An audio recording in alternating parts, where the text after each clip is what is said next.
దర్శకుడు శంకర్ టాలెంట్ ఏంటో అందరికీ తెలిసిందే. ఇప్పుడు అందరూ పాన్ ఇండియా కాన్సెప్ట్ సినిమాల గురించి మాట్లాడుతున్నారు. కానీ ఒకప్పుడు శంకర్ తీసిన ప్రతి సినిమా కూడా పాన్ ఇండియా లాగే ఉండేది. అయితే శంకర్ కూడా ఒక దశలో డిజాస్టర్ సినిమాలు చేయటం మొదలుపెట్టారు. రజనీకాంత్ హీరోగా నటించిన రోబో సినిమా ఎంత పెద్ద హిట్ అయ్యిందో ప్రత్యేకించే చెప్పాల్సిన అవసరం లేదు. ఆ సినిమా అసలైన పాన్ ఇండియా కాన్సెప్ట్ అని చెప్పొచ్చు. ఆ సినిమాకు సంబంధించి గ్రాఫిక్స్ కూడా నెక్స్ట్ లెవెల్లో అనిపిస్తాయి. ఆ తర్వాత వచ్చిన రోబో సినిమా ఆ స్థాయిలో ఆకట్టుకోలేదు. అయితే ప్రస్తుతం శంకర్ సినిమాలో కూడా బాక్సాఫీస్ వద్ద బోల్తా కొడుతున్నాయి. ఎన్నో అంచనాల మధ్య వచ్చిన భారతీయుడు 2 సినిమా ఎటువంటి డిజాస్టర్ అయిందో మనం చూసాం.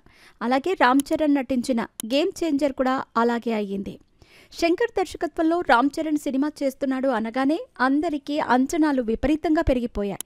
దానికి తోడు శ్రీ వెంకటేశ్వర క్రియేషన్స్ బ్యానర్లో ఈ సినిమా వస్తుంది అని అంటే అందరికీ ఒక నమ్మకం కూడా వచ్చింది. ఎందుకంటే దిల్ రాజు ఒక సినిమాను ప్రొడ్యూస్ చేశాడు అంటే ఖచ్చితంగా దాంట్లో విషయం ఉంటుంది అని కొంతమంది అభిప్రాయం. ఈ సినిమాకి సంబంధించి కూడా అందరూ మంచి ఎక్స్పెక్టేషన్స్ పెట్టుకున్నారు. దాదాపు ఈ సినిమా 3 ఏళ్ల పాటు షూటింగ్ చేశారు. RRR సినిమా తర్వాత చరణ్ ఈ సినిమాలో నటిస్తూ ఉండటంపై అంచనాలు మరిన్ని పెరిగిపోయాయి. ఇది ఒక పొలిటికల్ బ్యాక్డ్రాప్ ఫిల్మ్ అని అనౌన్స్ చేసినప్పుడు ఇటువంటి కాన్సెప్ట్ శంకర్ బ్యానర్ డీల్ చేస్తాడు అని అందరూ ఊహించారు.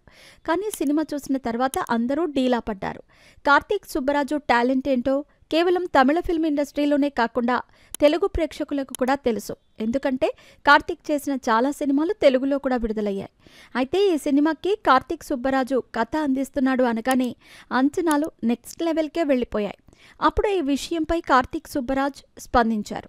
నేను ఈ సినిమా కథ ఇచ్చేటప్పుడు చాలా గ్రౌండ్ లెవెల్లో ఉండేది. ఒక ఐఏఎస్ ఆఫీసర్కి మరియు పొలిటీషియన్కి మధ్య జరిగే వార్ని 1 లైన్ ఆర్డర్ థాట్ చెప్పాను.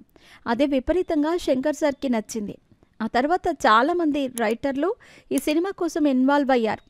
నేను చెప్పిన కథకి తీసిన సినిమాకి చాలా డిఫరెన్స్ ఉంటుంది అని రీసెంట్గా ఇచ్చిన ఒక ఇంటర్వ్యూలో తెలిపాడు కార్తీక్ సుబ్బరాజ్.